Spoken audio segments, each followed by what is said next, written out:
Thanks to those joining me live and to those that'll be joining me on archive. If you're listening on archive, press the like button. You may want to check part one before you start this part two as well. Make sure you share the video on all your social media platforms.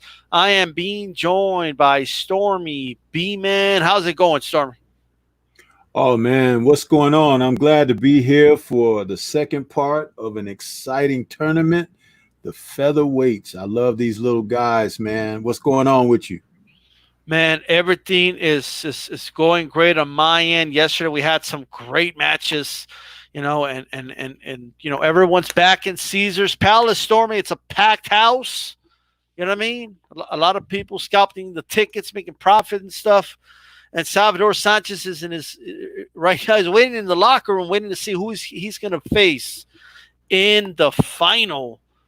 We had a lot of great matches yesterday, and controversy in the Azuma Nelson Arguello fight. Looks like Nelson wanted that rematch with Salvador. Do you think he would have won that rematch, Stormy, if he had more time to prepare? Do I think who would have won the rematch? Azuma Nelson with Salvador.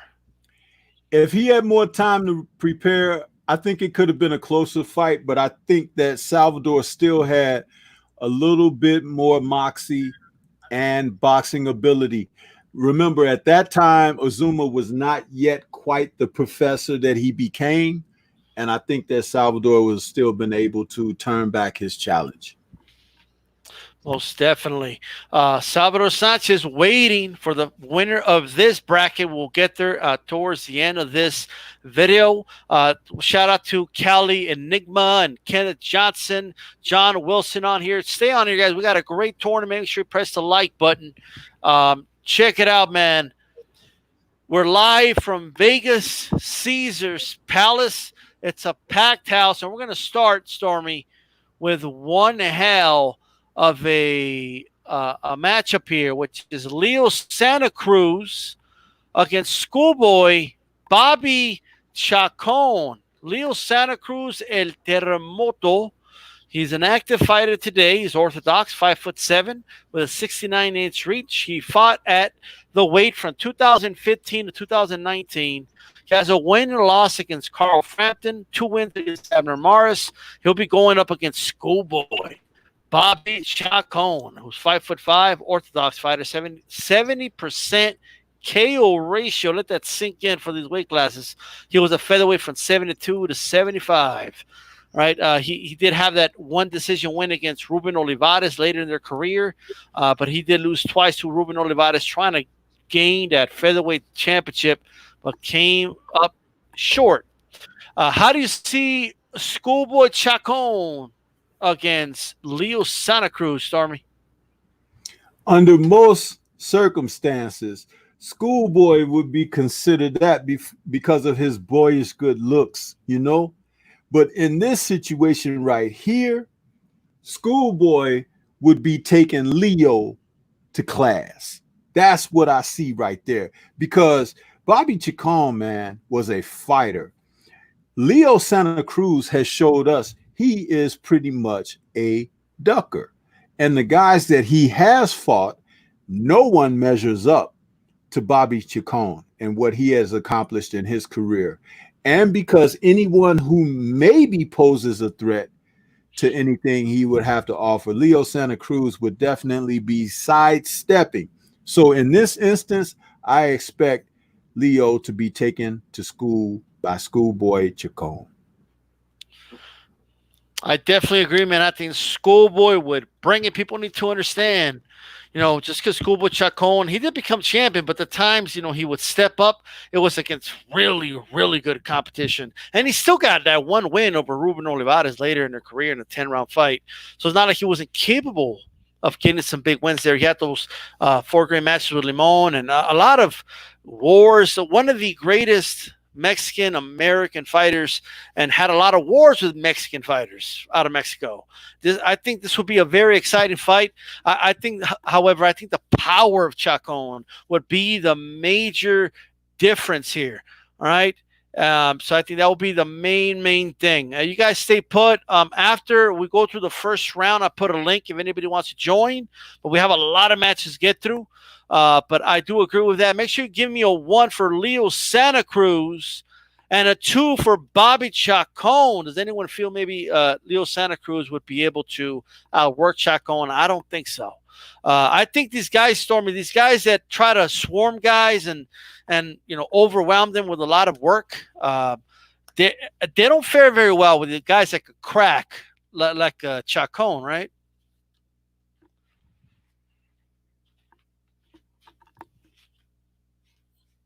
There, Stormy. Cut it off for me. Yeah. What was your question? A style like it's all right. The style of Leo Santa Cruz where he swarms guys, tries to outwork them. I don't know if that's going to work against a guy like Bobby Chacon who has a 70% KO ratio. I think he's going to have trouble because he's going to catch between punches. Yeah, he would be walking into a minefield if he tries that pressure type style that he does.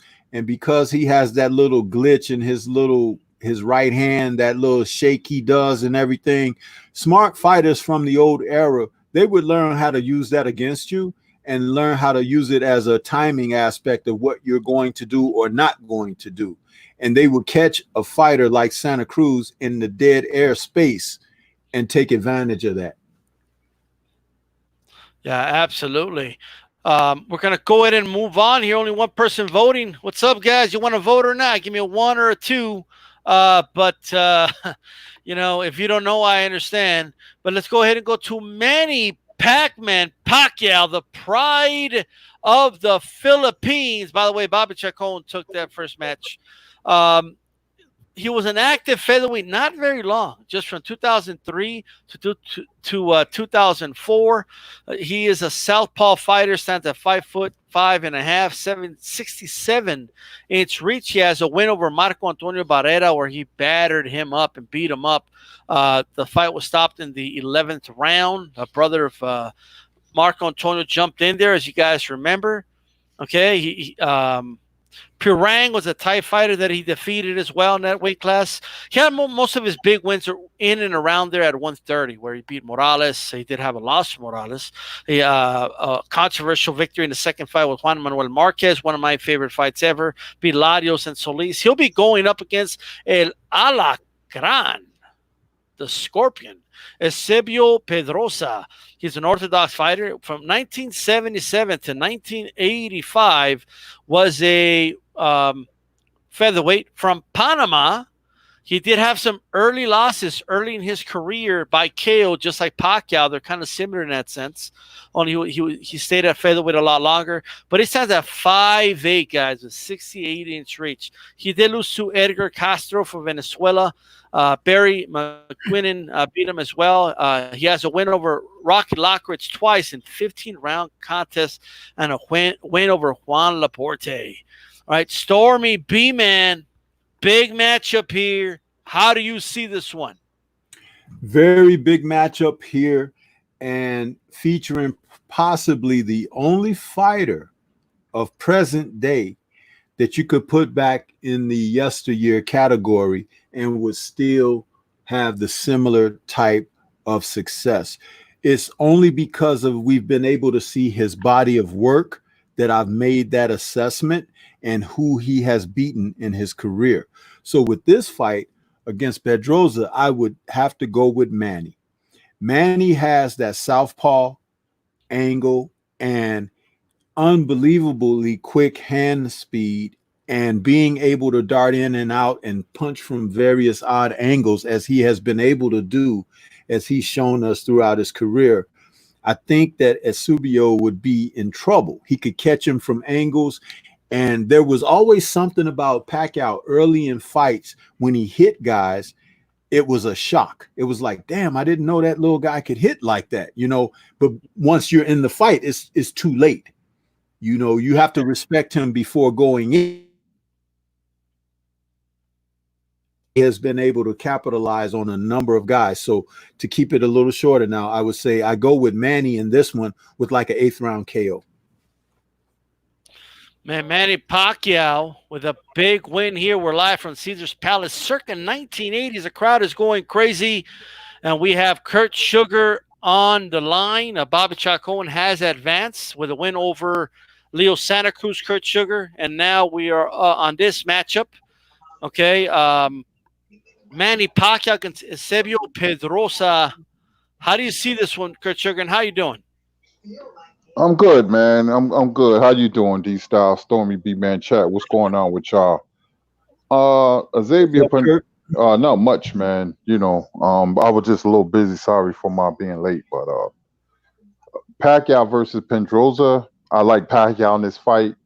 The rapid hand speed combinations, the darting in and out will confuse Pedrosa. Pedrosa was a good fighter, but he was a dirty fighter. He used to use his elbows a lot. He beat a friend of mine from my hometown, Rocky Lockridge. Lockridge could have very easily got the decision, but they gave it to Pedrosa. He lost to McGuigan. You know, um, Pacquiao, too much of an offensive firepower machine. He beats Pedrosa. Probably, I'm gonna say decision because Pedrosa was tough, even though he was knocked out early in his career. He batters Pedrosa, almost get the TKO, but Pedrosa survives. He holds. Pedrosa punches too wide, and Manny Pacquiao will counter him up the middle. So I like Manny Pacquiao to beat Eusebio Pedrosa. Manny Pacquiao, one of the modern favorites to win this thing, but I do agree. I think he will get this victory. Sergio Pedrosa, however, he does have some dimensions that maybe can give Manny Pacquiao some problems. Standing at 5'8". He'll be slightly taller than Manny. If he can establish a jab, he might give Manny some problems. The only problem is at featherweight, Manny Pacquiao was a buzzsaw. He was very powerful, explosive there. It might be just a little too much. I think the ref stops the fight somewhere in the 11th or 10th round. I think Pedrosa will be shaking his head saying, nah, I was maybe a little too early there, ref, but they're going to stop it there. Chat, give me a 1 for Manny Pac-Man Pacquiao, and give me a 2 for Pedrosa under the line that I just put on there. All right. We're going to go ahead and, let me remove this thing out of the way here. We understand we're in Vegas. All right. While we wait for the chat there, they'll be voting. We're going to go on to one of my favorites, if not the favorite. Erik El Terrible Morales against Manuel Medina. This is Tijuana versus Tijuana. Morales was a featherweight from 2000 to 2002. Morales did more work at 122 and 130, but nonetheless, he was right between that. Orthodox fighter, 5'8", 72-inch reach. Wins over Kevin Cowley, Ronnie Jones, Espadas 2 times. That South Korean Injin Chi, Kipali Ayala got a win over him. He lost a rematch to Barrera at featherweight, but in my opinion, and again, it's my opinion, I felt he edged that one out, but they gave it to Barrera. Great fight, great boxing fight. That's the fight where George Foreman famously said after Jim Lamley said, hey, George, this fight wasn't as violent as the first one. And George Foreman said, that's when they were fools. Now they're millionaires. But Manuel Medina, Mantecas, from 91 to 2003, most of his career at featherweight. Right, orthodox, 5'8", 70-inch reach. They're pretty much marrying each other. Okay, he has a win over Kevin Cowley. There's a theme with Kevin Cowley, man. He's losing to a lot of these guys. He had a win against Troy Dorsey early in his career, but he did lose to Hamed. He beat Tom Johnson the first time around, but lost the rematches. Kurt Sugar, Tijuana versus Tijuana, mano y mano. Who's winning this one in Vegas? A good fight, but there's a talent level. Medina was a good fighter, straight up and down, but Morales was much better. More power to me. I saw the Medina fighting before Kelly, but Morales, is a all-time great. He had awards with Barrera, and he did outbox Pacquiao, so that shows you his pedigree and his all-around skill. He didn't slug with him. he outboxed Manny. So I like Morales by ninth round TKO. But the fight will be close for the first 2 or 3 rounds. Then you're going to see the talent level from Morales just breaks away from Medina, and Morales takes over the fight. He catches him with a big shot, and then a flurry, and referee will save Medina, who slumps over the ropes. Uh, in the ninth round, I like Morales to move on. All right, Stormy B man, how do you see this one? I would have to agree with Kurt as far as who's victorious in this match. But the way I see it is every bit a complete fighter that Erik Morales is, the only area where Medina could match him would be in his ability to endure and take punishment and be rugged as a fighter, being able to take it. But in no way would Medina be able to compete with Morales' offense. Morales had very good punching power for the weight class, and a lot of times he could set guys up with his little feints and stuff like that. And I think he would batter Medina and probably get stopped on cuts or something with a late round TKO or something like that, where they call a fight because either he's been battered too much and is bleeding too badly, or even the corner stopping it on his stool in like the 10th round or so. So I definitely go with Erik Morales here. I agree. Erik Morales wins this fight. I will say he might make it more difficult than necessary because of the Tijuana versus Tijuana rivalry there. And sometimes, Morales put his skills aside and started going mano a mano with guys when he didn't really have to. This might be the case here, but it will lead to like a mid-round stoppage, I think. Morales he'll walk away with a black eye or something, but I think he would get a mid-round stoppage here. El Terrible, right? Give me a 1 for Erik Morales. Give me a 2 for Manuel Medina. All right, we'll keep this one moving. All right, we're now going to move on to Carl Frampton against Junior Jones. Carl Frampton, the Jackal from 2016 to 2018, was a featherweight. He stands at 5'5" and has a 62-inch reach. He is an orthodox fighter. He had a win over Donaire, win and a loss against Leo Santa Cruz, beat Kiko Martinez twice out of Spain, and has a loss to Josh Warrington, who's still an active fighter today as well.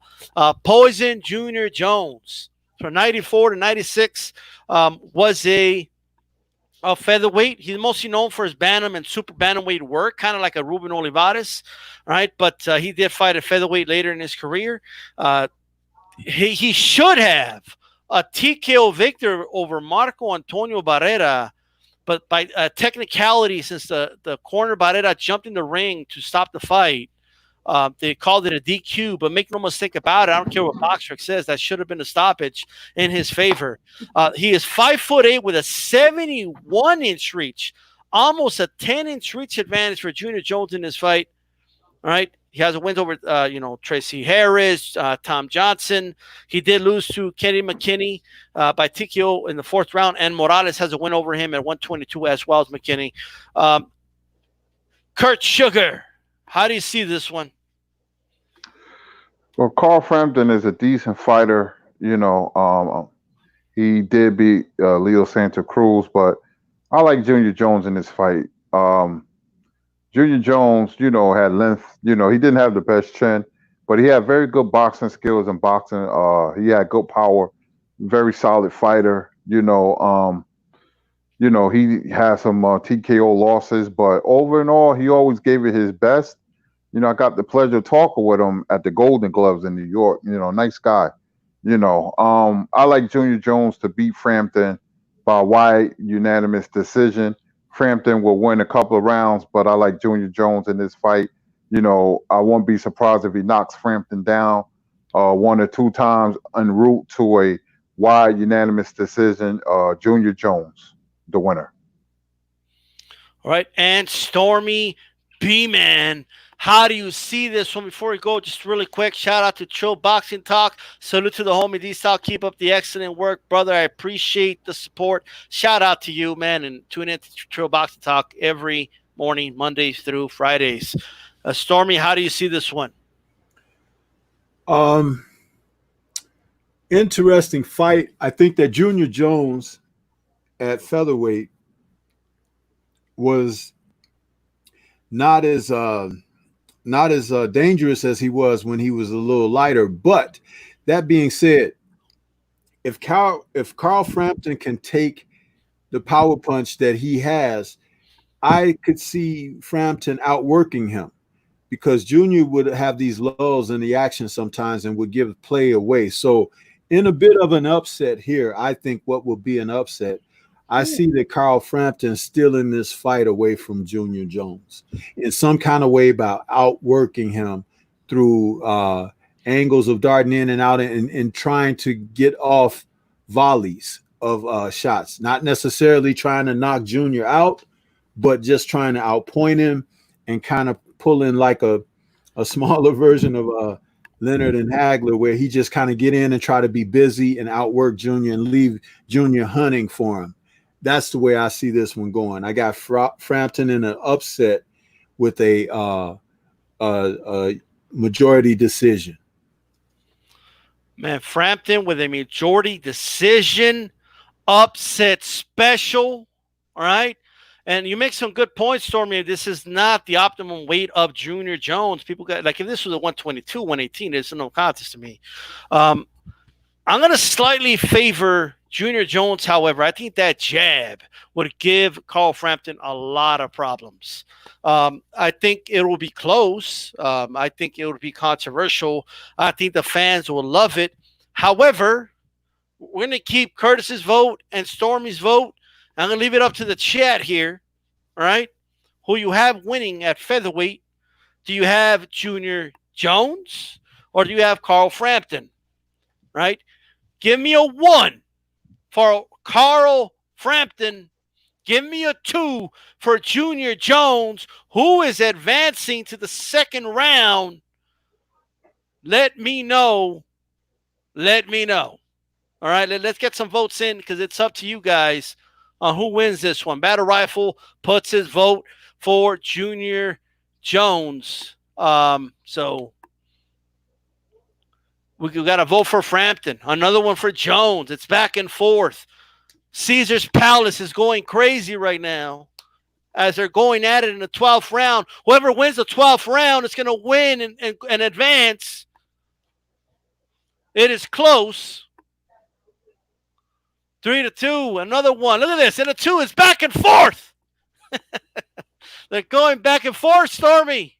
Like, who's going to win? That's what I'm talking about, man. That's the kind of fight I think it's going to be. It's like, hey, I said majority decision for Carl Frampton, but it could be Junior. But hey, I picked Frampton in an upset. So, man, so far I have it 4-4. Give me a vote. It's back and forth. We cannot end this in a draw. We're not going to give Morales a bye week. You know what I mean? So I'm going to count it. I can sneak one of my famous inconsidered votes in there. Man, with 4-4, we need some more votes here because we have a tie so far. If we end in a tie, I'll have to be the tiebreaker. Look at this. Carl Frampton comes back. Junior Jones. We're going to count to 10.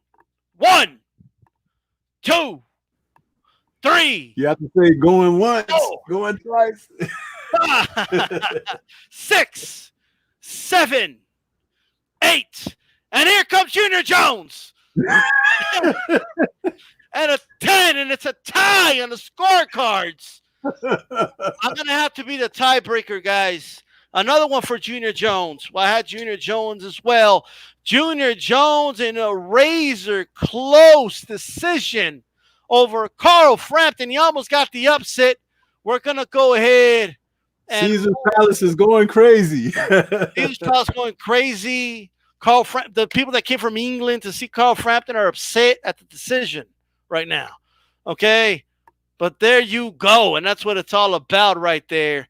All right? That's what it's all about. All right? With that said, Junior Jones advances, guys. Let's go ahead and go to the Next matchup here. I've been waiting for this matchup. Okay. I've been looking forward to this particular matchup since we started the tournament here. All right.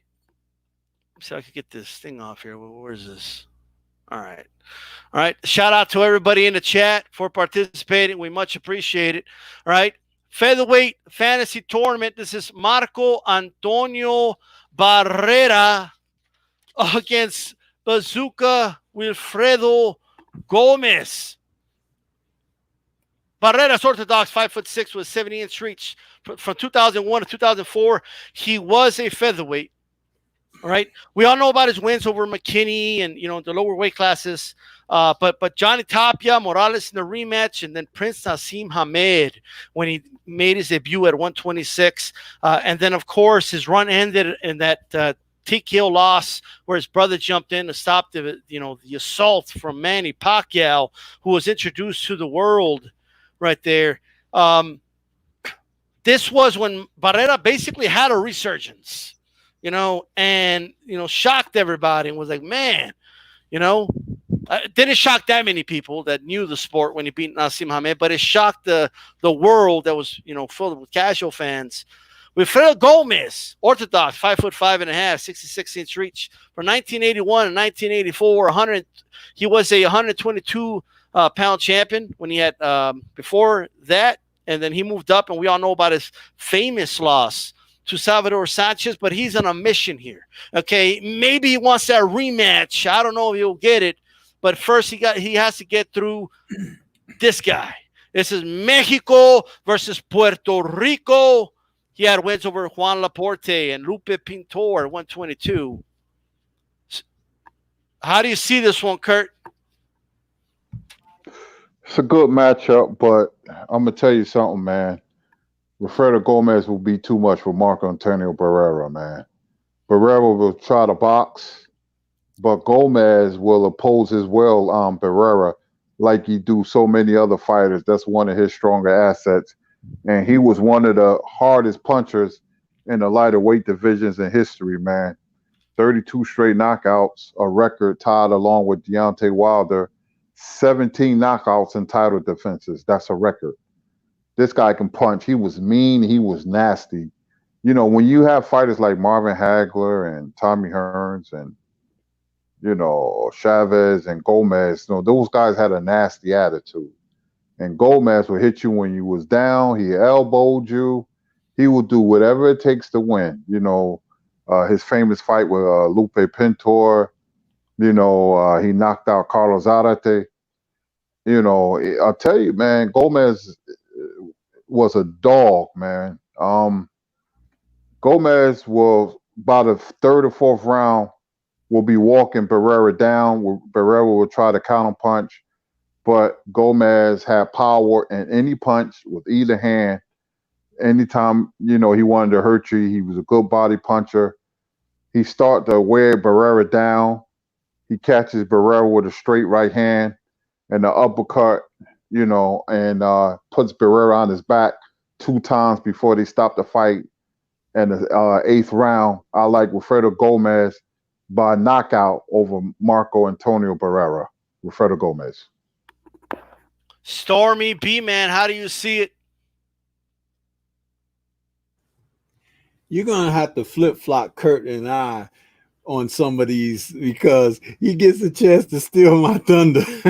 Well, I'll go with an earlier round knockout. It'll be 7th round for Gomez because I see it the same way. He was too much of a devastating puncher and could knock out the A-class fighters. He wasn't just knocking out, lower class fighters. He was knocking out who he could land those shots on. And if you happen to be A-class, so be it. That's your ass. So Gomez was definitely that type of fighter. And let's not forget, Barrera would oftentimes at some point in a fight allow fighters to touch him. And with Gomez, that would be the biggest no-no of his career because if Gomez hits you, he hurts you and possibly puts you to sleep, if not on your can. So I see Gomez getting to Barrera around the 7th round and putting him down and out. Not a TKO, a KO? Man, I don't know, man. Look, I don't know if Gomez would put him to sleep, man. Barrera had he had the fajada, bro. This dude had a chin, bro. I don't think he puts him to sleep. In fact, I'm going to agree that Gomez wins this fight, but I think he wins it by decision. I don't know if he stops Barrera. I also believe it's a closer fight. I think Barrera's the one thing I could describe it as, even though I don't like Barrera personally, okay, or didn't like him. I mean, he's changed a little bit, but he could come back with some ferocity, right, and put punches together that I think it would catch Gomez by surprise. I think Gomez would hit him with some big shots, and then Barrera will come back, and he's going to hit him back. It's not, he's going to be surprised by how much punishment Barrera can take, and he's going to be surprised by the chin of Barrera. I do think it'll wear Barrera down, however, and I think Gomez takes it in the later rounds, right, and comes out with a victory. But nonetheless, the result's the same. Gomez wins this one for me. Marco Antonio Barrera, give me a 1. He needs a miracle. And give me a 2 for Wilfredo Gomez out of Puerto Rico. How do you guys see this one? Let me know. But it's pretty much decided already. We're going to move on to this one. All right. Johnny Tapia, RIP, by the way. The anniversary of his death on Wednesday. I like Johnny Tapia a lot. Mi vida loca, orthodox fighter, 5'6", 65-inch reach. From 2001 to 2004 was a featherweight. Beat Manuel Medina, but he did have losses to Barrera, Paulo Ayala twice. Although the second fight was one fight was 118. Controversial fights and some fight of the year. The first one, great fight. But he's going to be going up against one of my favorite fighters, El Zurdo de Oro, the southpaw, the golden southpaw, all right? One of the few southpaws out of Mexico, right? He's only 5'3", right? From 1961 to 1973 was a featherweight. Unbelievable fighter. From Ismael Laguna to Raul Rojas, Johnny Femilden. I mean, a lot of great wins. Great fighter. I'm interested to hear how you guys see it. Stormy B-Man, how do you see this matchup?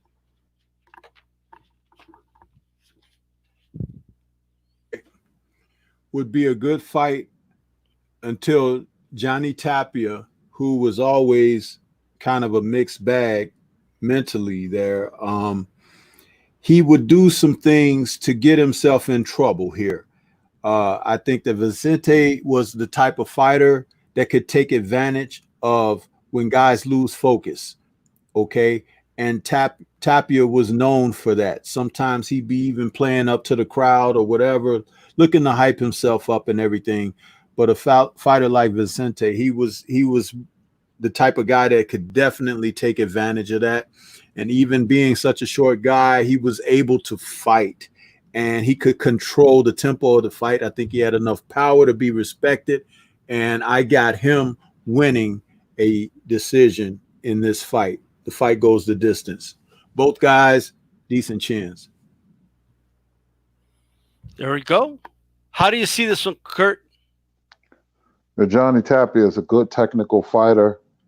I thought he beat Paulo Ayala in the first fight for sure. He got robbed. Second fight, could have went either way. Vicente Saldivar, very good body puncher, very underrated body attack, good power. Tapia will be boxing beautifully for the first 5 rounds, but Saldivar will be closing the distance and going to his body. It will be a good fight for the fans. But I see Saldivar rallying down the stretch because of the body attack and the two-handed punching power of Saldivar. who was rugged, good boxer. Just a good enough boxer to even out his all around skill set. But the body attack would be key. I like him to wear down Tapia and win a wide unanimous decision. He wins the last 4 rounds and wins it comfortably on the scorecards. Saldivar moves on. Tapia is eliminated. All right. Saldivar, man, the way he puts punches together, throws a right hand. You don't know if he's going to throw a left or right next. Right? Could put. He could double up the hook. He can throw a hook, then a straight. Just unbelievable fighter. Put punches together very well. I think Johnny Tapia ends up against the ropes. I think he gets battered up while he's on the ropes, and it goes decision.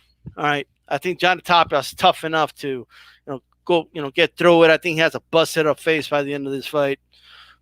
Give me a 1 for Johnny Tapia. RIP, by the way. And Vicente Saldivar, RIP to him too. A lot of these guys aren't around, but Vicente Saldivar out of Mexico, Johnny Tapia. All right, so give me a 1 Tapia, 2 Vicente Saldivar. We're going to go on to the Abner Mares, right, against Juan Laporte.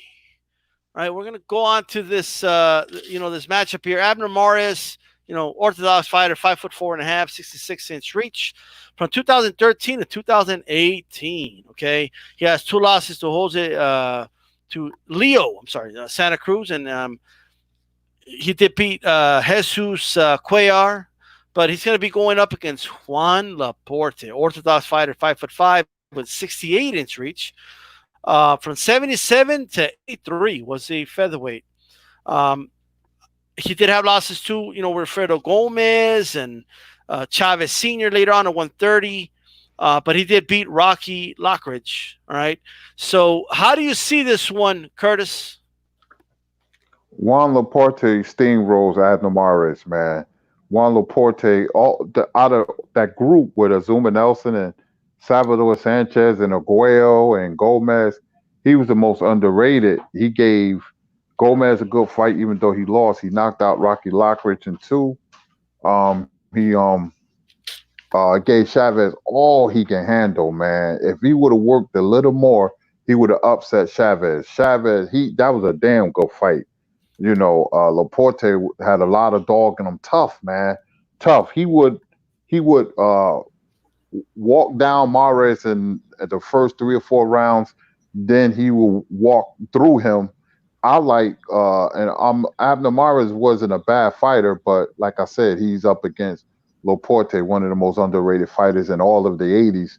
Laporte knocks out Mares in 7 rounds, man. Tough. He knocked out Lockridge in 2, so he got some pop. Lockridge wasn't a pushover. So Juan Laporte knocks out Mares, man. And Laporte is a tough out for anybody. Laporte moves on. Laporte moves on. We're live in Vegas, Caesars Palace, Las Vegas, circa 1980s. How's it looking for Abner Mares right now, Stormy? How do you see this one?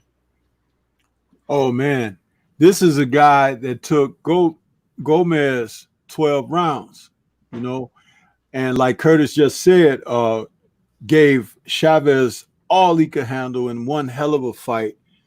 Juan Laporte was also one of those guys that we got a chance to see in the 80s on television when a lot of the fights were televised. Always an action fighter. Matter of fact, shout out to Kurt and Scrapbook for us doing that show on action fighters. How could we forget Juan Laporte? I don't know. That's our bad on that one. This guy was definitely someone to watch, and with the style that he brought, the physicality that he brought, I think he would overrun Mares also. I think that 7th round is the number. That's the key number in this fight for these two gentlemen. I could see Juan Laporte winning the fight, 7th round, TKO. Mares corner throws a towel in, or he goes back and doesn't come back out for the bell for the next round. But 7 rounds, that's it. 7 rounds, and we're going to move on to the next one. But just for fun, give me a 1 for Mares or a 2 for Juan Laporte. I think the crowd is yelling, just stop the fight, stop the fight, stop the fight, all right? Johnny Gonzalez against Rocky Lockridge. Stormy, how do you see this one? Johnny Gonzalez against Rocky Lockridge. Interesting matchup here. Again, another great 80s TV fight. This could be Johnny Gonzalez and Rocky Lockridge would be one of those fights that would have the Caesars Palace crowd on their feet again. But at the end of the day, I think Rocky Lockridge pulls it out in a close decision. These two guys will probably drop each other. It'll be a ebb and flow, back and forth type of fight. But Rocky Lockridge, due to some of the other fighters that he's faced in his career, it'll be just enough to give him the edge win over Johnny Gonzalez. I'm going with Rocky Lockridge with a majority decision. There we go, man. And by the way, Puerto Rico 2-0 against Mexico in this bracket. I think Mexico's going to have some other cracks at them, though. All right, just letting you guys know. Johnny Gonzalez, man, 5'6.5", 69-inch reach. Going up against 5'6.5", 67-inch reach. Rocky Lockridge. Kurt Sugar, how do you see this one? Johnny Gonzalez, Rocky Lockridge. Good fight for the first 8 rounds. Rocky Lockridge could have been even higher in the annals of boxing if he didn't fade in fights. He faded against Wilfredo Gomez. He had Gomez dead to rights for the first 10 rounds, 9 rounds. He was beating the hell out of Gomez, and Gomez came back and stole the fight, kind of like what Ward did to Kovalev in the first fight. And against Pedrosa, he had Pedrosa hurt a couple of times. He could have beat him 2 times, but he faded. And fighting in another country, you're not going to get a close decision like that. So he would have been high. He knocked out Roger Mayweather. The difference between Gonzalez and Lockridge will be the overhand right of Lockridge. Lockridge will land it and put Gonzalez down a couple of times. Lockridge will win a wide unanimous decision, 9-3, 8-4. He will keep Johnny Gonzalez honest with that overhand right. Lockridge hit you with that overhand right, you're going Betty by. He could punch, that was his favorite shot. So, for the first, I would say 8 rounds, it'll be a good fight, competitive, but Lockridge will take over. But I don't really feel comfortable, but even though I picked him, because he fade late in fights, but Johnny Gonzalez is not Pedrosa or Wilfredo Gomez. So, I like Lockridge by unanimous decision. I'm going to say 8-4. All right. There you go, guys. I think Johnny Gonzalez catches Rocky Lockridge with a big shot early as they're fighting in mid-range. Might knock him down. The crowd's going crazy. Lockridge gets up because Johnny could crack early. And then Rocky Lockridge will put pressure on Johnny Gonzalez, to take away, his hook from him, and force him to fight on the inside. Very similar to how he fought Chavez and start pressuring him. I think pressure bust pipes. I think Johnny Gonzalez is out of there in 6-7 rounds. That's how I personally see that matchup. With that said, give me a 1 for Johnny Gonzalez. Give me a 2 for Rocky Lockridge. As he, tell me how you guys see that one under the line there. And we are ready to start the second round. I know Battle Rifles wanted a link. It's there in the chat. Like I said, guys, I always like to get the first round out of the way because we have a lot of fights to get through. All right. With that said, this is what it's looking like right now. Excuse my artwork there. We're going to start off with Schoolboy Chacon against Manng Pacquiao. Stormy, how do you like the chance? How do you see this matchup right here, live in Vegas?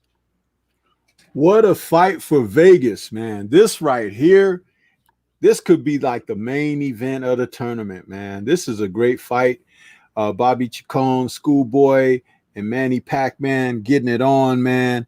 as the first match of this second round. I see this fight with Schoolboy taking Manny to school again, using the experience. And if Juan Manuel Marquez, it took him 4 fights to get that hand in there to drop Manny. Bobby Chacon could do that in 1 fight. I'm sorry, that's not a strike against Juan Manuel. It's just that Bobby Chacon was that type of fighter. He had that type of focus, and that he would know going in what Pac-Man had to offer with the angles, jumping in and out. He'd be ready for that. And sometime around the 8th round, he'd catch Manny with that same type of right hand that Juan Manuel landed after 4 fights. So I got Bobby Chacon taking Pac-Man out. Sorry for the Pac-Man fans, but Schoolboy was a better fighter. Ooh, all right, Schoolboy ahead at the moment. Curtis, how do you see this one? Well, I'm at to respectfully disagree with Stormy B, man. Bobby Chacon was an action fighter. He was too reckless and didn't have the IQ or the counter punching ability of Marquez. Pacquiao was a special fighter, one of the best, very best offensive fighters that boxing has ever seen. His speed, you need speed and distance to match Manny Pacquiao, because Manny can punch at that weight. He can punch at any weight, which makes me skeptical, but that's another show. But anyway, Pacquiao, two-fisted punching power, him moving in and out. If you're not a master counter puncher, Marquez and Mayweather had success because they had high boxing IQs and they mastered distance, and both of them were master counter punchers. Chacon will sell out and he will go all out, and that his style will play into Manny's hands, and Manny will beat him, and knock Chacon out in 5 rounds in a brawl. It's just the type, not a knock on Chacon, one of my favorite action fighters, but you just don't fight Manny Pacquiao with fire. You have to be smart. Certain fighters you fight, you have to use your head. But Bobby Chacon, a very compelling, emotional fighter himself, will be like, I could take out King Kong, and Manny will like that. It will be mano a mano, and Pacquiao will take him out in devastating fashion. Manny was very, very special. One of the very few present fighters that you can, like you said, can throw in any era. All right. Man. All right, Chad, I hope you're ready. We're going to have another one here. All right. We are in Vegas right now. I will be the tiebreaker. All right. If there is a tie. But let's go ahead and do it. I hope you guys are ready for your vote. Give me a 1 for Bobby Chacon. Give me a 2 for Manny Pacquiao. As they're going to go at it right now. You got 1 minute to vote. Right now, I will be the tiebreaker if we end up in a tie. All right? The line's there. Give me your vote. 1 Chacon, 2 Manny Pac-Man Pacquiao.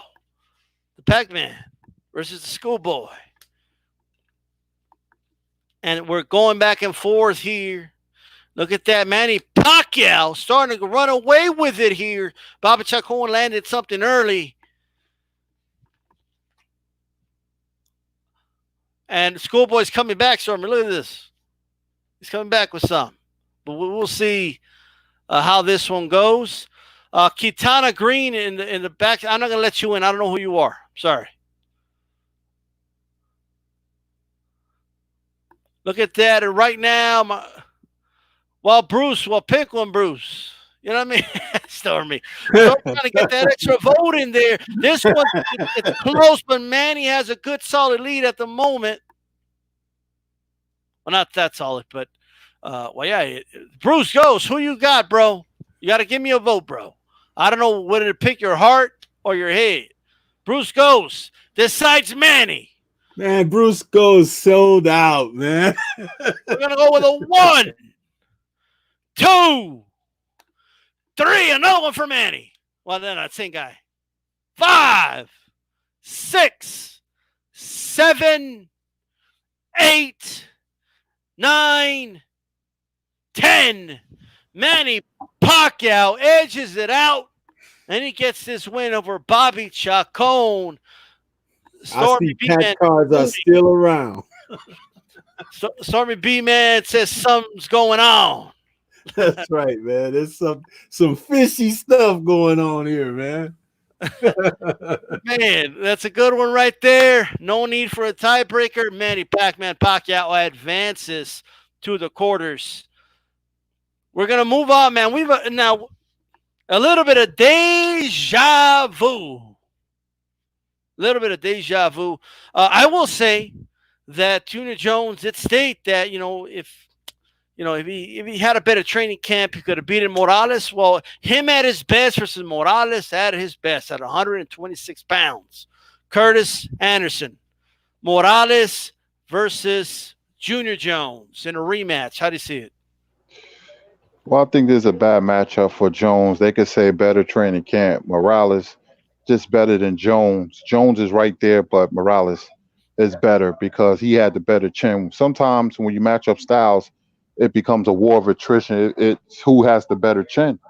And Jones' chin is nothing like Morales' chin. Jones will fight gallantly for 3 rounds, but Morales will get to him in about 5 or 6. I'm gonna say Morales knocks out Jones in 5 rounds brutally, man. It's just a bad matchup for Junior Jones. He just doesn't have the chin to keep up pace with Morales' offensive onslaught.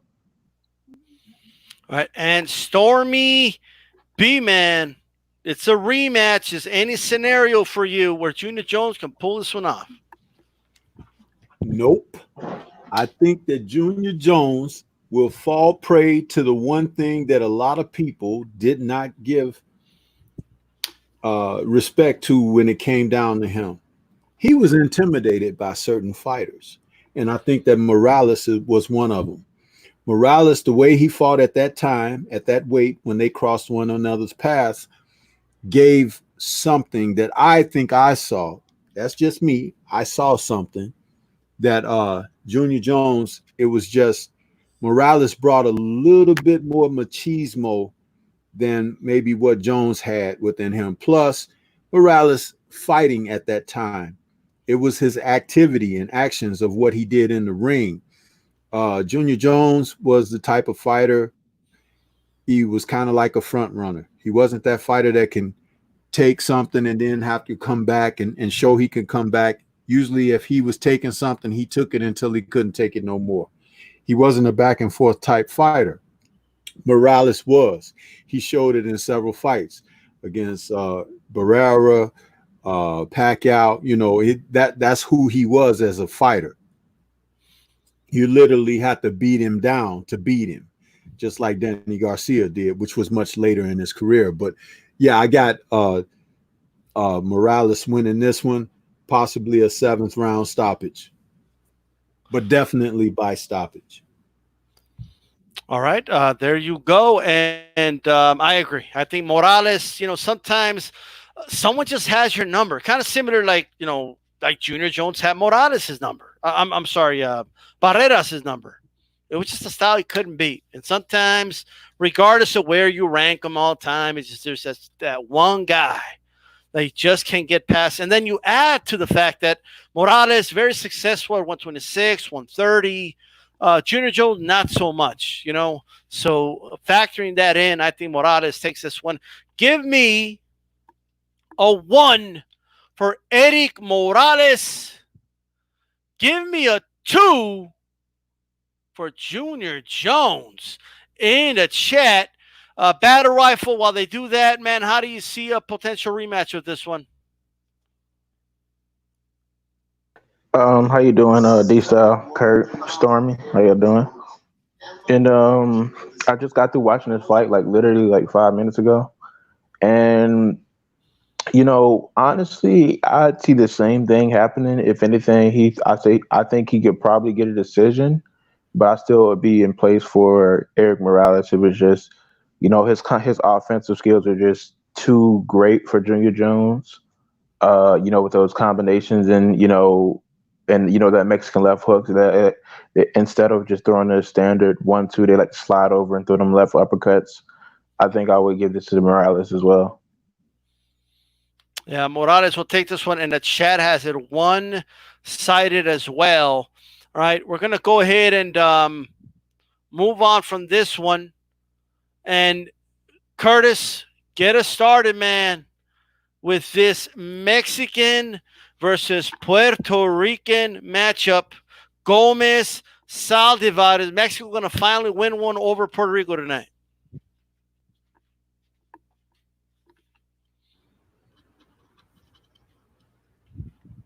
I think you're on mute, Curtis. Can you guys hear me? I hear you fine.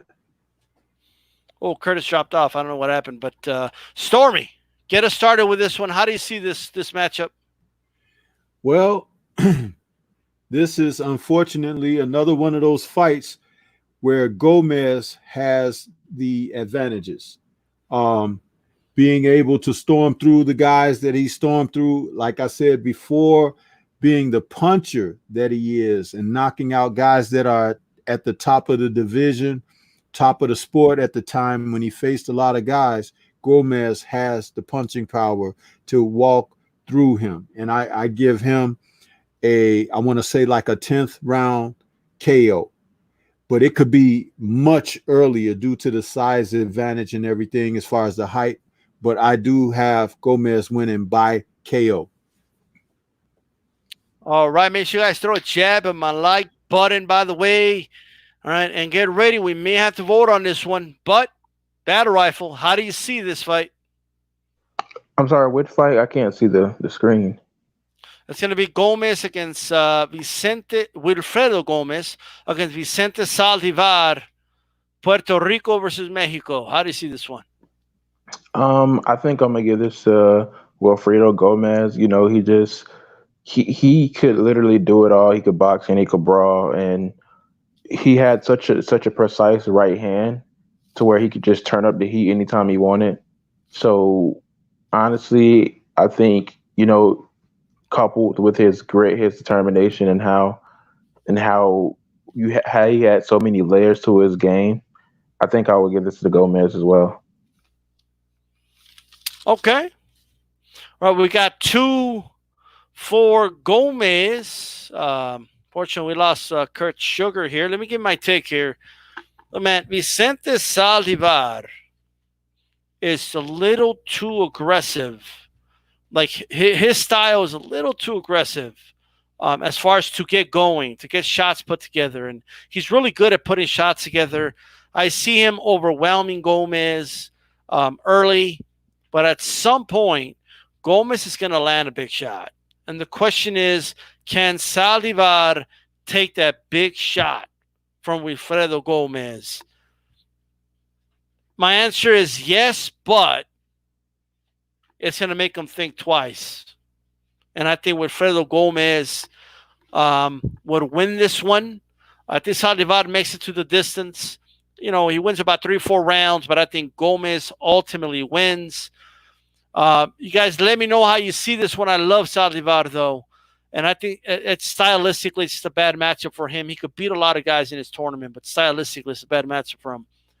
Give me a 1 for Wilfredo Gomez out of Puerto Rico. Give me a 2 for Saldivar from Mexico.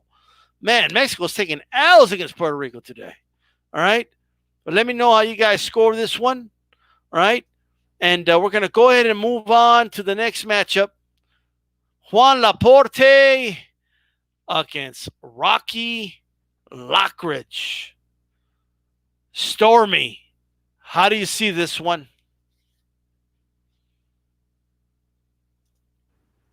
Another one of those action fights from the 80s, television, watching them on a Saturday or a Sunday afternoon. Man, this is great.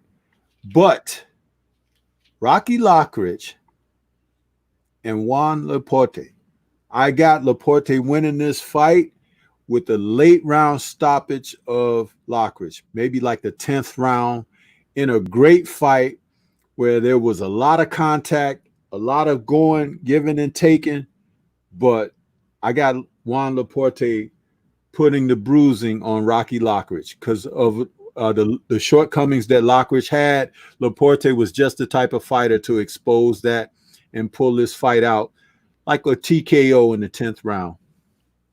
For those asking, yes, Juan Laporte does have a victory over Rocky Lockridge. You are correct.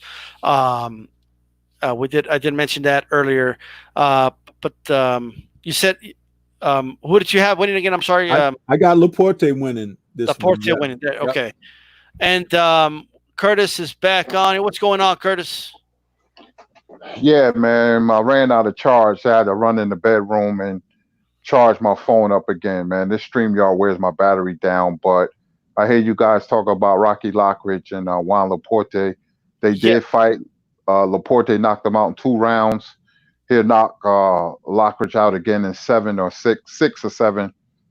Bad matchups. That's what makes boxing intriguing, is the style matchups. You know, Laporte was just as good as Lockridge, man, but he was better. I think he takes a better shot, and he had an uncanny way of delivering his punches. So I like Laporte over Lockridge in 6 rounds. And just to get your thoughts, Curtis, Gomez Saldivar, because Gomez did advance, but who do you have picked in that one? Gomez by knockout in 5 rounds, man. You can't fight Gomez. You have to box him. Certain fighters you're going to have to box. You know, Pacquiao, Gomez, they're similar in certain ways. People wouldn't understand unless I break it down, but they were 2 offensive juggernauts, man. That Gomez was a brutal fighter, man. He's going to knock out most people because he has that dog in him. He has that something that he wants to inflict punishment. Something like Sugar Ray Robinson, where he could have boxed his way, but he wanted to knock you out. Some guys have that in their heart, their soul, their blood. And Gomez was no different. Gomez would knock Saldivar out in 5 rounds because Saldivar would exchange with him and go mano a mano. And you can't do that against Gomez, man. Gomez was a tough customer, man, with devastating knockout power. Gomez by knockout over Saldivar. All right. And chat, give me a 1 for Laporte, 2 Rocky Lockridge. Put that in the chat, please. All right. And I'll start updating this, man. We're going to see 2 basically, rematches. But we're going to move on to this one. It's going to be Manng Pacquiao against Erik Morales at 126 pounds. They did fight at 130, but 126, right, is where this would be happening. I think actually, no, they did fight at 120. The first fight was at 126, and then they fought at 130 after that, I believe. Wow, my memory. But nonetheless, Morales got that first victory over him. Pacquiao got the other 2. I will argue that was a pass in Morales. Now, Morales hypothetically is at his best, and Manny Pacquiao's at his best. 126 pounds. Stormy, how do you see it? Undoubtedly, Morales gets him in this one because it's where he was at his best. Also Pacquiao, but at the same time, Morales got him the first time they fought as well. So if you put those theories together, it to me, it comes to equivalent of Morales being the better fighter here and had a great deal of spirit in him when he was at featherweight. So I give Erik Morales everything in this fight against Pacquiao. All right, we got some feedback in the background there. I don't know who that is. You guys are aware. Somebody needs to mute their mic. Go ahead and mute your mic, guys. There you go. All right. And all right. First fight was a 130. Okay, I was right. All right. 126. Curtis, how do you see this one?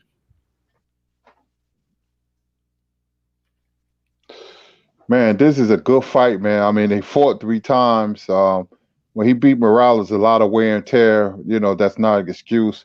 Morales outboxed him the first time. You know what? I'm going to go with Morales by decision, man. I think he at that weight, because those 4 pounds makes a big difference. And see, in boxing is when you catch a fighter. Morales was very spirited. He had a lot of zing, a lot of pep in his step, as we say. He could box. People forget how good of a boxer Morales was when he elected to box, and that's how you beat Pacquiao. So I'm gonna go Morales beating Pacquiao by a scores of 115, 113 in a very good competitive fight. But Morales moves on, and it's unfortunate for Manny. He just ran into El Terrible. So I like Morales. All right, there we go. And battle rifles, how do you see it at 126? Pacquiao, Morales. Man, you talk about my guy here, my guy Pacquiao, man, the guy, like one of my favorite fighters, and man, it's such a hard thing to determine because as much as I want to give Pacquiao credit for the win, I have to admit that Erik Morales, he was on the downslide a little, and Pacquiao, not every career is going to get stronger as time goes on. Erik Morales was going through. He was declining while Pacquiao was improving, and Pacquiao caught up to him and he beat him, and that's why the stoppage, the third time was like it was just it didn't seem the same. So I think if we can just reset the fighters back to square one, I think I'll give it to Morales. Like from Curtis said, I'll give him a decision win. Man, it looks like Morales with this one. I actually agree. I think stylistically, Morales had a style that can beat Manny Pacquiao. And look, even an old shop-worn Morales was. Look, let me tell you something, and I want everybody listen to me. They didn't put Morales in the ring with Pacquiao so Morales could win that fight, right? They were just trying to put a name on that resume. And Morales was like, I didn't get that memo. I'm here to win the fight. Right? And to prove a point, went southpaw. And I think he goes southpaw again. He goes southpaw in the 11th round. Right? And Pacquiao will have some moments because he was crazy enough to go southpaw. But I think Morales wins this one in Caesar's Palace. He advances to the semifinal. Hopefully, but let's see. 1 for Pacquiao, 2 for Morales. Tell us how you see it in the chat. If you think Pacquiao wins, please tell us why you believe he will win. It's debatable, but man, dude, like the fantasy magazine was out there talking about how he's the favorite, and Morales just played spoiler on him, and that's that. All right, and they have rendered the decision. Stormy, a lot of the fans are angry because they wanted Pacquiao to go all the way, Stormy. But what do you say to the fans here in Vegas? That's what I say to them. You know what? Pacquiao had a good run, man. That's all it was, a good run. So, sorry, fans, but real boxing wins out every time. Man, it's there you go, man. All the judges had Morales winning, by the way. So, and the chat has Morales winning this one as well. When you put it in perspective, hey, that's how it goes. That's how it goes. All right. We're gonna go on to this matchup, man. Gomez versus Laporte. Once again, Gomez got the decision the first time. How do you see this one, Curtis? I like Gomez by unanimous decision. They fought, but this is a return match, and Gomez is prime and ready. He's talking smack to Laporte. Remember when Hector Camacho fought Edwin Rosario? I don't know if you know this, people, but Gomez and Camacho, they hated each other. Gomez was calling him a fake Puerto Rican. He said, "You're not Puerto Rican." Gomez was a dog. I keep telling you guys. If I was in a war, I would want him in my foxhole, man.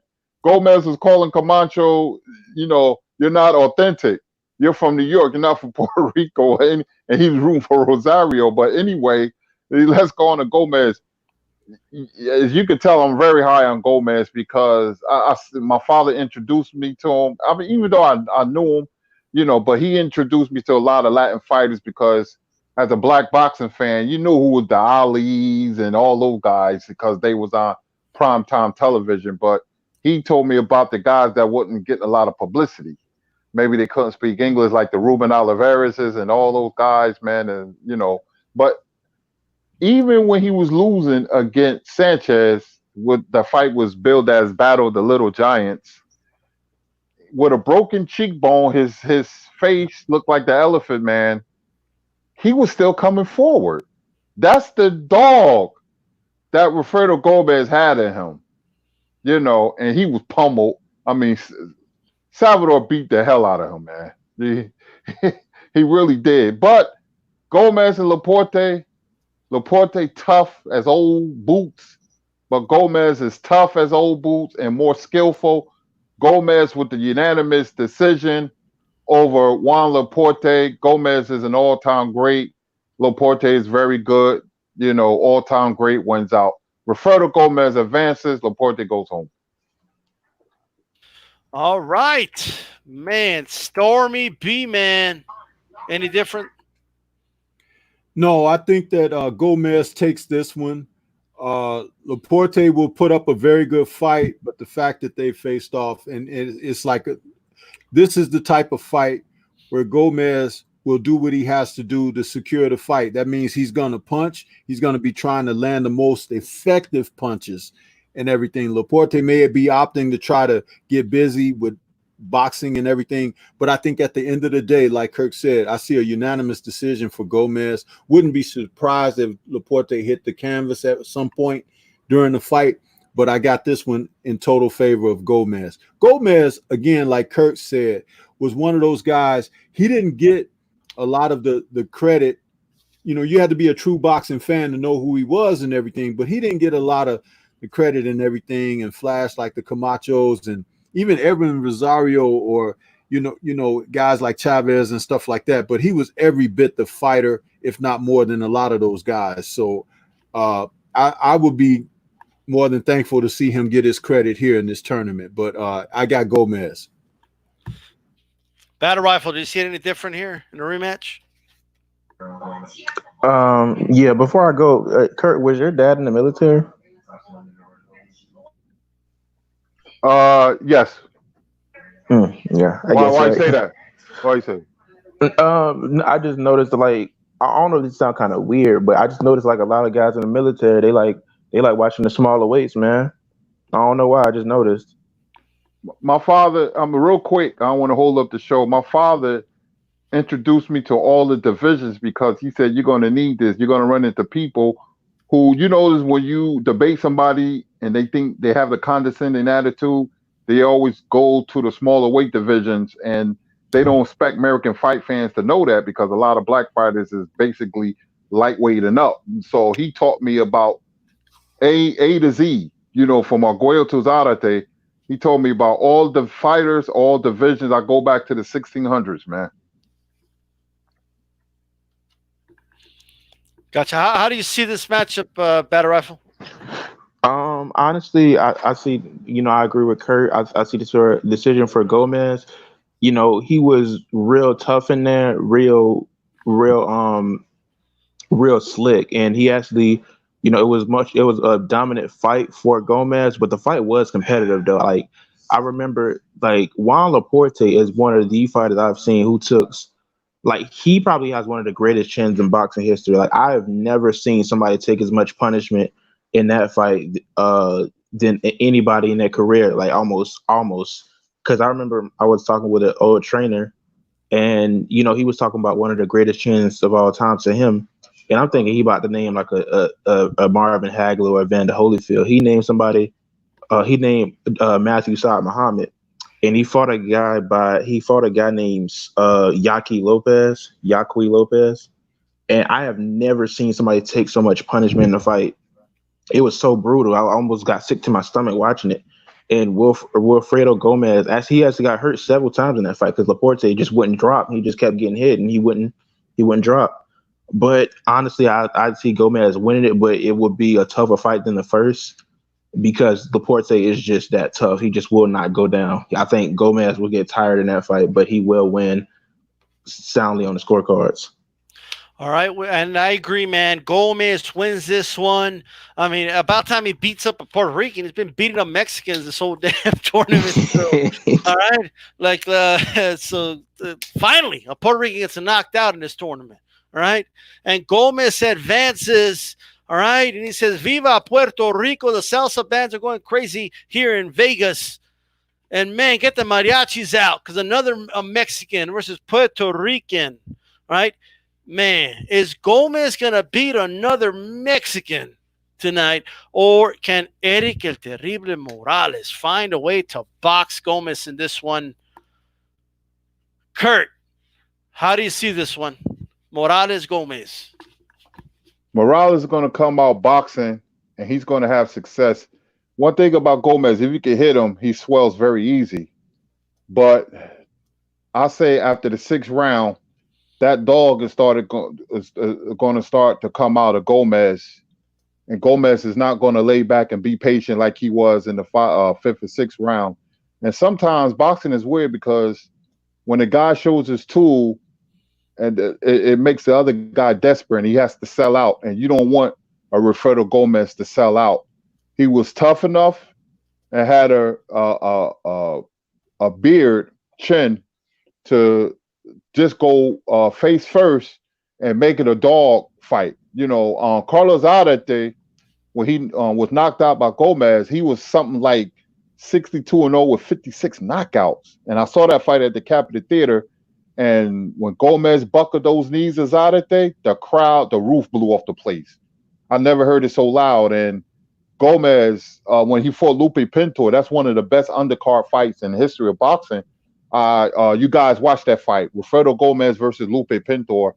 That was on the undercard of Tommy Hearns and Wilfredo Benitez at AB2 in New Orleans. But Gomez, I've been picking him not only by victory, but by knockout. And I think he gets Morales late in the fights. I think he wear down Morales. It's not going to take a lot because Gomez can punch with either hand, left, right hook, uppercut, straight right, straight left.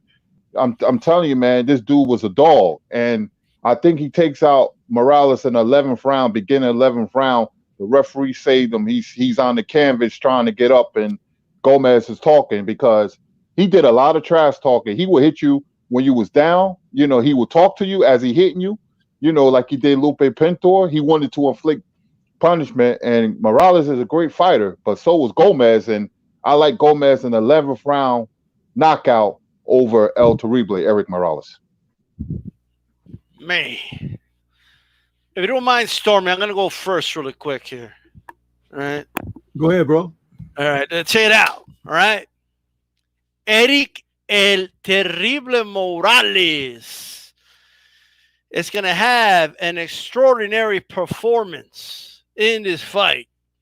All right. He's going to be outboxing Gomez early in his fight, but then the machismo is going to kick in. And we have a saying about a lot of Mexican fighters when they can't quite get the win. And it's Erik Morales peleó como nunca, pero perdió como siempre.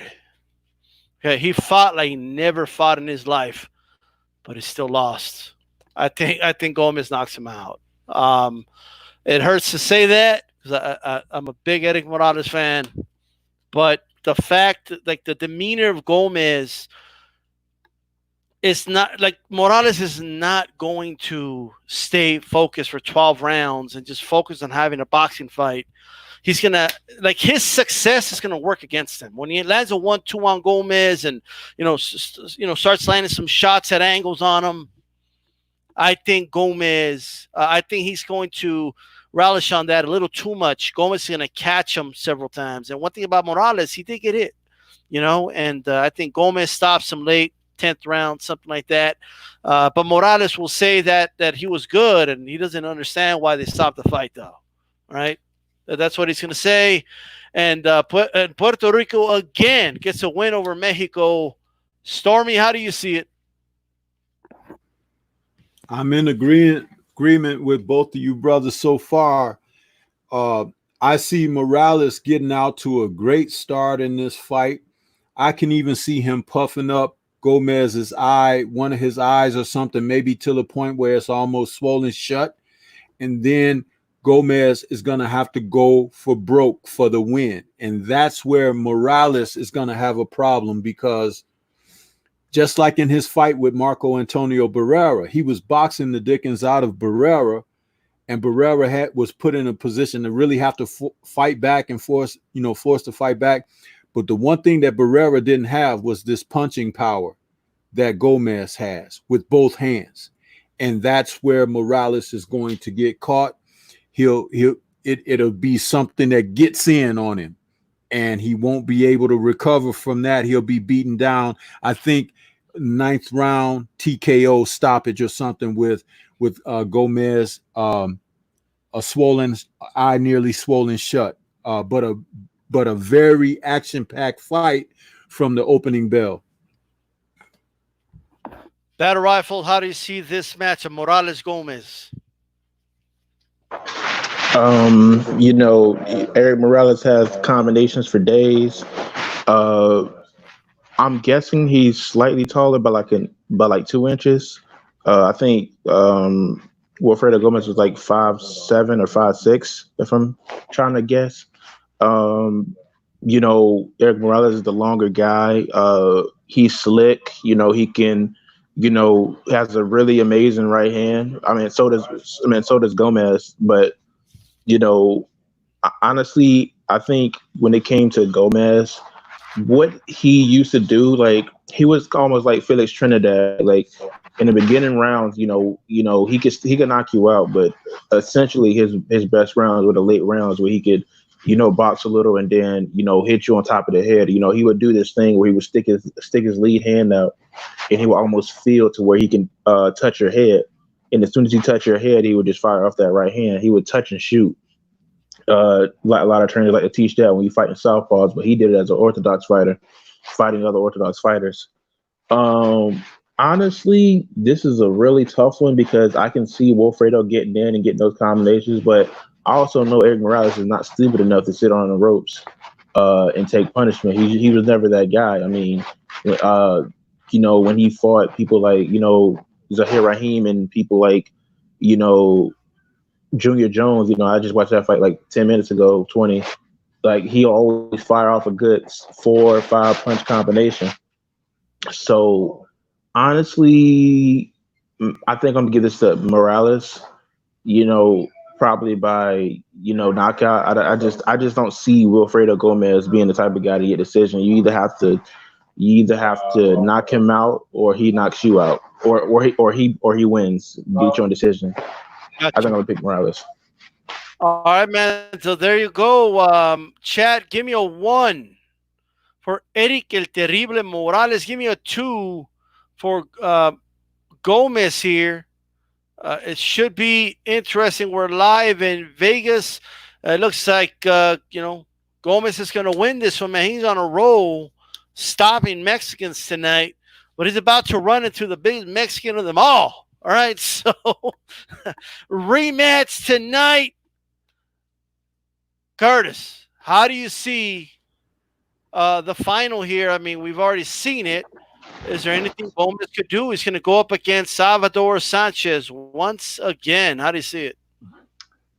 Ain't nothing Wilfredo Gomez can do. I've been picking him by knockout all night, but Salvador Sanchez is not normal fighter.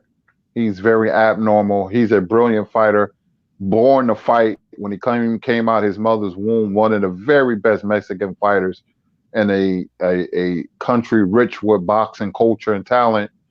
This Gomez is great. Sanchez is special, and that's the difference. Sanchez in that weight division, long arms helps him. Being a master counterpuncher helps him. Ring IQ, he was always in shape. He was just a great, great, great fighter, and could have been.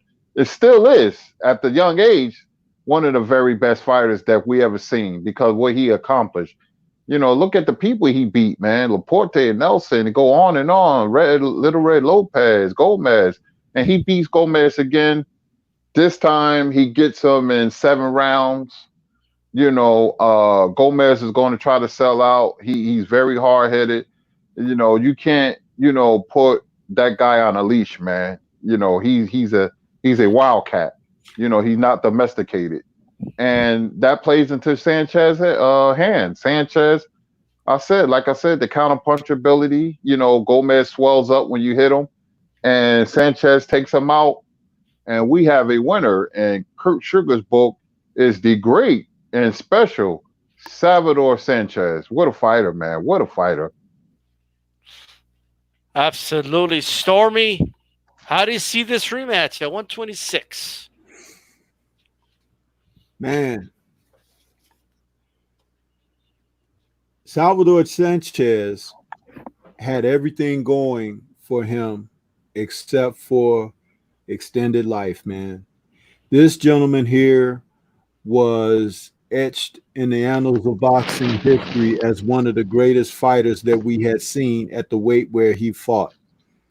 And how can you go against somebody who's got that hair, man? You see his hair on that photo? That's Absolutely. excellent, man. Excellent. But in all sincerity, that was Wilfredo Gomez's Achilles, a guy who boxing ability, counterpunching ability, the length, reach, all of it, and who could fight and who was as spirited as well. I take Salvador Sanchez again in this fight easily. He was the best fighter in the tournament. I can say that now because he's finishing it up, but I thought that going in. I had so much respect for him. I wish that he had extended life because we only got to see a smidget of what was to be. If anybody hasn't had a chance to go out and look at this man's fights on tape, replay, video, whatever you can to gain access to what he was doing during his career, he's definitely the prototype fighter that you would like to look at, and he was as smooth as silk. I can say no more. And hey, Mexico finally pulled it out, man. So there you go. Venganza para Mexico. This is the revenge for Mexico after knocking out all these Mexicans. Back to back. You ran into Salvador Sanchez, right? They're waving a flag. At least in my book, Sanchez wins. Battle rifle. Do you see it any different? Honestly, no. It's just too much that Wilfredo Gomez will have to deal with. I know a lot of people would be like, well, Wilfredo Gomez, he lost the fight because he was partying too hard. I think they kind of compared it to like a Roberto Duran and Sugar Ray Leonard type deal. But actually, the fact of the matter is, if you like look at history as far as the newspaper, what they actually screenshotted and took pictures of, Wilfredo Gomez was always a party guy. He used to party before he fought Salvador Sanchez, and he used to party before that. So honestly, Salvador Sanchez was just so great at what he does. He was just not the type of guy to take lots of punishment, against the hands of Wilfredo Gomez, because he liked to fight in dips. Like if you ever noticed him, like if you ever looked at Salvador Sanchez, he never stood upright for like very long periods of time. He would always, dip and come out of the angle, dip it and come out of the angle.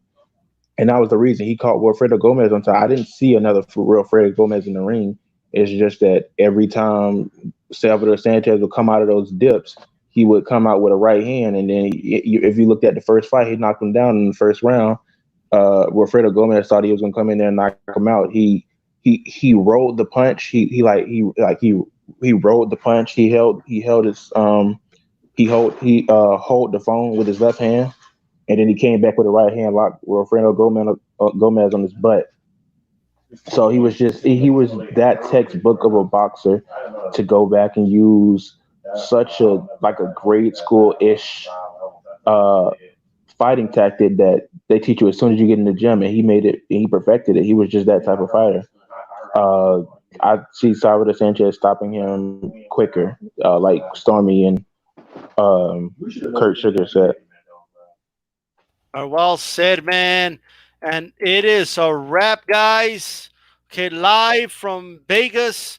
They have announced Wilfredo. I'm sorry, what am I talking about? They have announced Salvador Sanchez, the winner of the fantasy featherweight tournament. All right. He just went through guys like butter in this one. Okay. I mean, boy, did he dominate this tournament and beat a guy that dominated his bracket in dominating fashion. That doesn't tell you how great Salvador Sanchez is. Battle Rifle, give me some final thoughts, man. I didn't show up for the first one. I'm glad I came in for the second one. Came in for the second, the after the first round. It was good talk. I love talking to boxers. I think the featherweight talk is one of the most exciting ones to talk about. I'm kind of mad I didn't get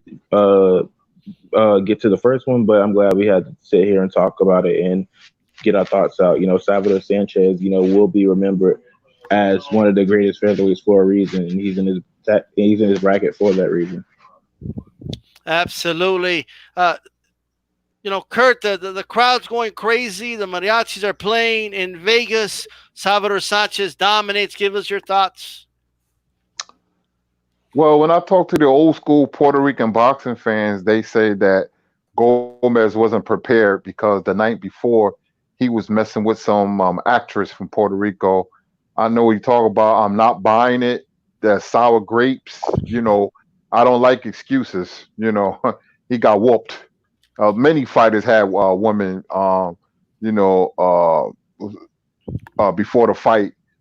Sanchez, a special fighter, man. The featherweight was loaded. The tournament, man. It just goes to show you how special Sanchez. As soon as I seen his name, I said, "Oh, there's the winner."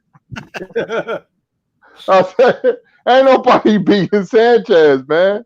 He's just too special of a fighter. I'm sorry." And you have some dogs in the division, man, but he just, I love watching this guy. And before I pass the mic to Stormy, to go show you how popular boxing in Sanchez was, when he died of 82 in August, I think August 12th, I was listening to WBLS as a black-owned radio station. We had so much respect for Sanchez in the black community. They stopped the record in the middle and says, "I have sad news to report." It was Frankie Crocker. Frankie Crocker was a very popular DJ in New York. And you can look him up, Frankie Crocker. And he says, "Very sad news from the boxing world. Salvador Sanchez has been killed in an automobile accident." It broke my heart, man. It broke my father's heart. It broke my uncle's heart because they were boxing historians, man. And we used to talk boxing all day, and we was like, wow, man. And all the older guys on the block was very sad. When Thurman Munson died for the Yankees, and when Salvador Sanchez died growing up, it ripped the community apart because we really was wrapped up into that guy, man. And he's a special fighter. I have all his fights, T-shirts and whatever, man. I collect boxing T-shirts, fellas. But, man, a very special fighter, man. Rest in peace to Salvador Sanchez. Gone, definitely not forgotten. Absolutely. And Stormy, look at the atmosphere. The mariachi bands are playing. They're celebrating. And they knew it was a wrap, bro, as soon as Gomez won the second bracket. So how do you see it? Or what are your final thoughts? I'm sorry. This was another great tournament. There were great names in there, great fights. Last night's round of action saw a lot of fannies hitting the canvas, man. It was exciting. This night put together the equivalent of what was available in boxing for its time. So it's the irony of the two men facing off for the championship being something that actually happened in history it's a testament to the men who fought. during that era. And Salvador Sanchez, I can't say it enough. I think Kurt put it in excellent words, and I won't tread over that. I'm just glad to see that he's still getting the credit that he always deserved, even posthumously. And I think that this is a great statement for boxing, a great statement for the people who enjoy the sport to always take note of quality when you see it, demand it from everyone who participates, because this is what it leads to: legendary status. You can only make so much money, you can only look so pretty or whatever, this or that, but when you do it in that ring, no one can ever take that away from you, and no one will ever be able to take it away from this gentleman here. Absolutely.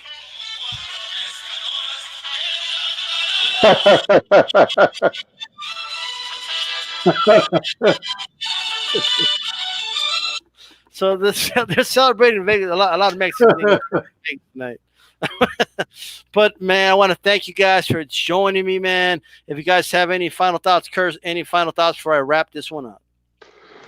You did another hell of a job, D Styles, man. You really have a very good boxing channel. I don't jump on a lot of boxing channels, man, because of nonsense, but you have a very good one. All the tournaments was great, man. It takes work to do that, man. And I want to thank you for being a true boxing fan, and the chat for spending their time with us, and Battle Rifle and Stormy B, man, for their opinions and expertise. And we just love boxing, man. We just love boxing. The world is a terrible place. I love boxing to get away from it. Escapism, I call it. And this is my passion. This is my really, this is my wife. And we in a lifelong marriage, me and boxing, man, and had so much pleasures and joys being in the sport. And, I'm blessed and thankful for being taught well. And, it's just great, man, to be on this YouTube platform. So I want to say thank you, D Style, for inviting me, man. Thank you very much. Absolutely, man. Thanks for coming on. Stormy, give us some final thoughts. Oh man, once again, a wonderful tournament. Glad that I was asked to be a part of this. It's a lot of fun. It's a lot of work on your behalf. And I'm just glad to see that people come out and support you for this. You got, like Kurt said, a wonderful channel, man.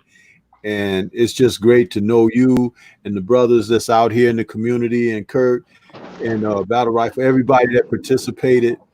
This is what it's all about. The boxing might be on a hiatus right now, but it ain't over. But what we have had up to this point, this shows the appreciation for the sport, because you're able to go back and take guys from present and guys from the past, and put it together in a manner of which it all makes sense, what it means something for those of us who have a devotion and love for the sport. So salute to you, D-Style, for doing what you do. Keep doing what you're doing, brother, and I appreciate it. And whenever you need help or assistance to participate, I'm there. Absolutely, man. Thank you guys for coming on. Right, the next fantasy tournament will be heavyweights. I'll be starting that about.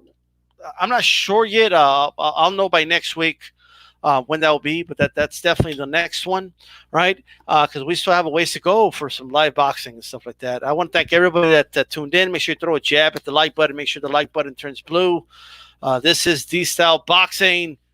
Keep it boxing. I'm out. Peace. Peace.